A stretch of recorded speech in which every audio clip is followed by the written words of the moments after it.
Hello, ladies and gentlemen, and welcome back to the podcast. And today I'm going to go my review of AEW's Collision. Starting off the evening, we'll go to our first match of the night. It is the Dream match. It is Andrade El Idolo versus Bryan Danielson. I thought it was a great match.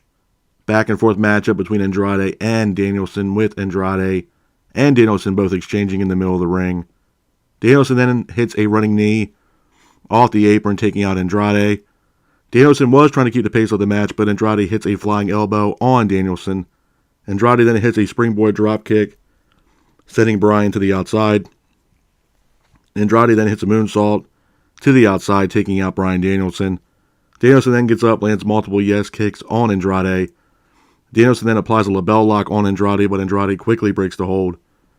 Andrade then tries to apply a figure four leg lock on Danielson, but Danielson quickly breaks the hold. Danielson and Andrade both exchange, but Danielson ultimately hits a roll-up on Andrade, pins him for the 3, and your winner of the match is Bryan Danielson. After the match, the lights go out. The lights then come back on, and it's Malachi Black standing in the ring, pretty much staring down Bryan Danielson, but he quickly hits a black mass on Danielson. Lights go out again, and Wheeler Yuta and Claudio Castagnoli are shown in the ring, helping out Bryan Danielson.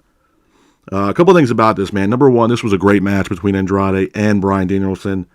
I don't necessarily think it was a dream match, but again, it was a really good match. It was great to see Andrade have a little bit of spotlight. I feel like Andrade doesn't get a whole lot just due, if you will, on Collision, or he's not at least in predominant storylines on Collision, which I mentioned multiple times in the past few months. But again, it was great to see Malachi Black back in AEW. He's been out with injury for a little while now. And it does look like the House of Black are going after the Blackpool Combat Club, which I'm absolutely all for that. So I definitely look forward to what's going to happen next with the House of Black and the Blackpool Combat Club. Moving on from that, we go into our next match of the night. It is Sky Blue versus Hollywood Haley. I thought it was a decent match. Back and forth matchup between Sky Blue and Haley, with Sky Blue keeping the pace of the match. And Sky Blue ultimately hits a code blue on Haley, pins her for the 3, and your winner of the match is Sky Blue. Hats off to Sky Blue for getting the win in this matchup. Moving on from that, we go into our next match of the night. It is the Gun Club versus the Outrunners. I thought it was a decent match. It was back and forth matchup between the Gun Club and the Outrunners, with the Gun Club predominantly keeping the pace of the match, with the Gun Club ultimately hitting the finish, pins for the 3, and your winners of the match are the Gun Club. After the match, the lights go out, and it looks like there's somebody backstage wearing the Devil's Mask. Now, again, I mentioned this multiple times now for the past few weeks on who I truly believe was wearing the Devil's Mask when a group of people attacked Jay White backstage on Dynamite. Now, again, my standpoint's kind of been the same, and I still believe in some small capacity that it's Adam Cole. He has some kind of involvement in this. Or, again, this could also be something where it could be MJF. But then again, it also could be, the Kingdom. It could be Roderick Strong and Mike Taven and Matt Taven and Mike Bennett also being contributing to attacking Jay White a couple weeks ago on Dynamite. So again, it's still up in the air, man. I still believe Adam Cole has a part to play in it. But at this point, who knows if he actually is the one who was wearing the Devil's Mask backstage, beating up Jay White on Dynamite a few weeks ago. But in my opinion, I still kind of believe it's Adam Cole that was wearing the Devil's Mask that attacked Jay White backstage a couple weeks back on Dynamite. Moving on from that, we go into our next match of the night. It is a Memphis Street Fight. It is Eddie Kingston versus Jeff Jarrett. I thought it was a good match. Back and forth matchup between Kingston and Jarrett, with Sanjay and Jay Lethal attacking Eddie Kingston. Jarrett was pretty much keeping the pace of the match. Karen Jarrett then gets involved by attacking Eddie Kingston, which Lethal capitalizes on this by hitting a cutter off the ramp on Eddie Kingston through a table to the outside. Jarrett then applies a figure 4, but Eddie breaks the hold. Eddie then hits a spinning back fist, and then Eddie also hits a half and half on Jay Lethal. Satnam Singh then gets involved by hitting a choke slam on Eddie Kingston. Then Jay Lethal then hits a lethal injection on Kingston, which allows Jarrett to go for the cover, pins for the 3, and your winner of the match is Jeff Jarrett. Hats off to Jeff Jarrett for getting the win in this matchup. Moving on from that, we go into our next match of the night. It is Action Andretti versus Miro. I thought it was a good match. Back and forth matchup between Andretti and Miro, with Miro keeping the pace of the match. Andretti then hits a springboard 450 on Miro, but Miro ultimately applies a submission. Andretti then taps out, and your winner of the match is Miro. Hats off to Miro for getting the win in this matchup. Moving on from that, we go into our next match of the night. It is FTR versus Bad Thad Brown and Darian Bingston. I thought it was a decent match. Pretty much a glorified squash match by FTR. They were keeping the pace throughout the match. Then the lights go out, and once again, it's Malachi Black. Then the lights go out again, and then he is joined with Brody King and Buddy Matthews. The House of Black show up at Collision. They end up attacking FTR, and the match with FTR, the match that FTR had, ended up turning into a no contest. So it looks like FTR, or not FTR, House of Black, is just trying to cause all-out chaos on AEW, and I'm absolutely all for it. And again, it's great to see the House of Black back on AEW television. Moving on from that, we go into our next match of the night. It is Wheeler Yuta teaming up with Claudio Castagnoli versus Ricky Starks and Big Bill for the AEW Tag Team Championships. I thought it was a good match. Back and forth matchup between both teams, with Ricky Starks and Big Bill keeping the pace of the match. Big Bill hits a boss man slam for a near fall, but the House of Black come out to the ring, attack Wheeler Yuta and Claudio Castagnoli, and the match ends up ending in a no contest, and Ricky Starks and Big Bill retain the AEW Tag Team Championships. A couple of things I want to say about Collision, man, before I get out of here. Number one, it was a solid Collision. I'm not going to sit here and say it was an awful Collision by any stretch of the means. Obviously, the highlight of the night was the House of Black, with Malachi Black, Brody King, and Buddy Matthews all returning back to AEW. I know Malachi Black was going through a lot of injury, as well as Brody King. And I'm not sure really what was going on with Buddy Matthews, but it's great to see them back, especially because, Julia Hart's kind of been carrying the banner, if you will, for the House of Black here for the past few weeks. So it's great to see, all the guys back in AEW again. The dream match, Andrade versus Bryan Danielson. I know Tony Khan was pretty much hyping this match up. Do I truly believe it was a dream match? No, I don't. And I'm not trying to take anything away from Danielson or Andrade. I think it was a great match. But I think Tony Khan was making it out to be more than what it was. Me personally, I've said this multiple weeks now as far as Andrade, or even many months now. Andrade needs to be in a predominant storyline. I don't understand why he's not. He needs to be one of the primetime players for Collision, and I truly feel like he's not. The other thing is, too, with Andrade, it goes with, Roosh and Dralistico and Preston Vance. I don't understand why they haven't even remotely talked about the situation about, Andrade joining Roosh and Dralistico and Preston Vance, because you have Los Ingobernables right there with, Roosh and all those guys. So, that would definitely, I would hope, that would be a conversation to be had here for the near future for Andrade, because right now he's doing nothing. And the fact of the matter is that, Andrade was in a storyline with the House of Black. And that whole storyline was that, they stole his mask, and he was trying to, get his mask back. And then he had that great ladder match with Buddy Matthews to get the mask back. But the match everybody truly wanted to see was Andrade versus Malachi Black, and we haven't, that match hasn't happened yet. So, and from the looks of it, looks like, the House of Black, especially Malachi Black, are going to have their hands full with the Blackpool Combat Club here in the foreseeable future. So, I don't think that match between Andrade and Malachi Black is going to happen anytime soon. Sky Blue, again, love what Sky Blue's been doing. Ever since Julia Hart kind of sprayed her with the mist, if you will, it kind of, brings out a whole other side of Sky Blue, a more vicious side of Sky Blue, and I'm absolutely all for it. And I think it's only going to elevate her career in AEW, so I'm definitely all for that as well. Eddie Kingston, Jeff Jarrett, solid matchup. I wasn't really surprised with the outcome of this match due to the fact that it was a Memphis street fight. They were in Tennessee for a Collision, Jared's hometown. So I wasn't really surprised with the outcome of Jared going over and getting the win over Kingston. But again, it was a solid night, and there's a lot of things that went down just in wrestling this past weekend. A lot of people were really, really thinking that CM Punk was going to show up at, I believe it was Bound for Glory. I don't do reviews on Impact Wrestling. I'm not, trying to disrespect Impact or anything else like that. But to me, Impact Wrestling hasn't been the same since the early TNA days, which actually brings me to my next point.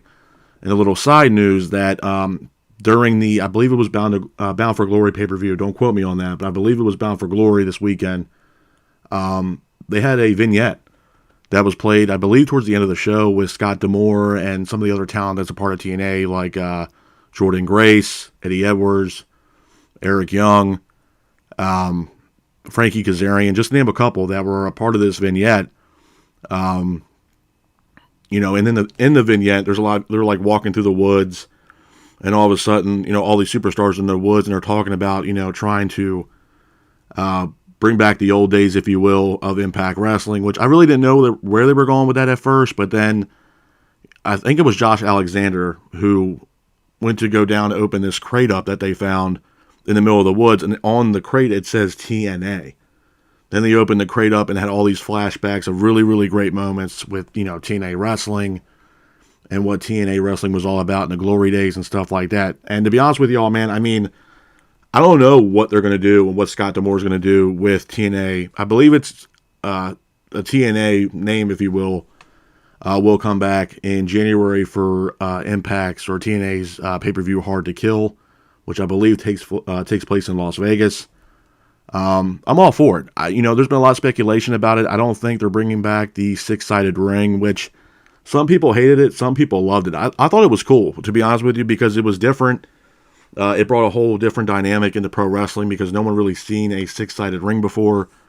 And it was cool, man. And my God, the amount of talent that TNA had, and I'm talking the early days of TNA, man. If you guys, did watch TNA back in the day, you guys know exactly what I'm talking about.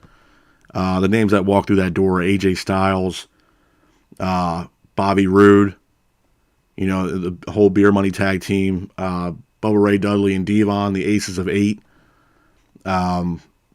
Abyss, Jeff Hardy was even a part of TNA. Kurt Angle had a hell of a run in TNA. Sting, obviously, the Main Event Mafia, with Kevin Nash and Scott Steiner. Booker T was also a part of TNA. There was a lot of names that were a part of the TNA roster back in the day that made themselves household names, like Samoa Joe. Samoa Joe made a name for himself, absolutely, with the work, the work that he put in with TNA. Absolutely. Christian Cage, same thing. Christian had a hell of a career in TNA. Hell of a career. Way better, singles career in TNA than he did in WWE. 100%. So for them to go back with that same old moniker again, with, getting the TNA name back, and, you hear Scott D'Amore, pretty much cut that promo, if you will, about TNA after it was announced that they were bringing the name back. And you can tell, man, that, those guys, both men and women on that roster, were just hurt, for the people that were there, like, the original days. And the fact that they went to Impact Wrestling, all the stuff that went down with TNA back in the day with Hogan and Bischoff and, people getting their names involved in TNA, and it just crumbled. Dixie Carter, obviously. It just crumbled. It obviously wasn't the same of what it once was. And, I'm going to put it out there, man. I think TNA back in the day, they were no bullshit, to be honest with you. I'm not trying to lie. I'm never going to lie to y'all. But TNA, to me, in my honest opinion, back in the day, in the early 2000s, it was a whole different type of animal, man, to be honest with you. The X Division matches they had, the matches with Abyss, with the Monster Ball match, Kurt Angle having, his run in TNA. They had fantastic talent. AJ Styles made a humongous name for himself over in Impact Wrestling. Huge name for himself. So for them to go back to TNA, Total Nonstop Action Wrestling, and get away from Impact Wrestling, I'm all for it. And from what I found out, obviously they're not going back to the six-sided ring again, but, it's going to be new titles, from what I understand, all new titles, new stage structure for the TNA show. I'm all for it. And to be honest with you, with them bringing back the TNA name, if I was Scott D'Amore, I would bring a little historic value back into, TNA, especially with those championship belts. I would kind of bring in the old school with the new school and kind of merge it, especially into those belts, man, because TNA has a lot of history. They really do. I mean, you can't knock what they've done. I mean, they've still been around for so many years. Obviously, I don't think people they're not as big as they once was, but could they be back to that? Absolutely. Absolutely. So sky's the limit for, TNA and Scott D'Amore, going into 2024, man. I think wrestling as, a whole going into 2024 is going to be absolutely insane, and I mentioned this last week with NWA, with what Billy Corgan is doing and the NWA power team and all that stuff. I think it's fantastic. I think, Billy Corgan obviously getting the TV deal with the CW network is huge for NWA and Billy Corgan, to have those men and women on television wrestling, showcasing their craft. Absolutely awesome stuff to see. And the fact that Billy Corgan decided to go back to the old format of what NWA was all about, to the territory development, if you will, and going to different territories on the independent scene, I'm assuming, and having, NWA's world champion be defended in all these different territories. So, I mean, right now I believe EC3 is their current NWA World Heavyweight Champion, so, he's going to have a busy schedule. And it brings more spotlight, not just to NWA, but all these other independent wrestlings. There's a lot of independent wrestling promotions out there that are not really getting the notoriety, that really have really good talent from all over the world, all over the states, everything. So for Billy Corgan to start doing that, it's huge. I mean, look what OVW was doing for the longest time, man. I mean, they were independent, and they brought in a lot of good names, kind of a developmental program, if you will, for WWE back in the day, but a lot of really good names came out of OVW. John Cena, Shelton Benjamin, Brock Lesnar, Batista. That's just to name a couple that came out of OVW and really made a name for themselves. I even believe Kenny Omega even had a couple matches for OVW back in the day, if I'm not mistaken. It's really a good thing for pro wrestling, and I think 2024 is going to be absolutely insane. And it's the same thing with AEW. I think AEW, I know a lot of people are giving AEW a lot of flack, especially due to the fact that when, AEW went head-to-head with NXT not too long ago on Tuesday night, and NXT kind of blew them out of the water in the ratings. Now, to me, the ratings, it doesn't really mean a damn thing to me, to be honest with you. It's all about good wrestling. But do I feel like on both sides there were a little bit of desperation? Absolutely. Absolutely. I mean, I'm not going to sit here and completely, shit on Tony Khan and say, okay, Tony Khan wasn't doing his job. I'm not going to sit here and say that. But what I will say is obviously he stoked the fire, Tony Khan, being that, he was on Twitter and, called Triple H and Shawn Michaels a bunch of bald assholes and everything else like that. Credit Triple H and Shawn Michaels really didn't respond to that. So hats off to them for that. It was more or less, we're going to prove you wrong, and I'm going to put on a great NXT show. And if you look at the ratings, yeah, they beat the hell out of AEW in the ratings. They had a lot of household names on NXT that night. Cody Rhodes opened the show to announce the Dusty Rhodes Classic, which is a huge tournament for NXT tag teams, which is awesome. Hell, man, they even had John Cena and The Undertaker on that show. And Cena and Taker, they've never been on NXT. So that was a huge move by Triple H and Shawn Michaels to have those guys on the show. Even Paul Heyman was a part of the show. So, Triple H and Shawn Michaels especially were firing on all cylinders that night. And for that, yeah, a lot of people give Tony Khan a lot of flack because just the Twitter comments and stuff like that he's been putting out about WWE and yada, yada, yada. The fact of the matter is, I truly believe AEW has the talent. They really do. And it's great they brought in Adam Copeland. I think bringing in Adam is awesome. There's a lot of matches still on the table for Adam, and I don't really truly feel like he's got his feet wet with AEW yet.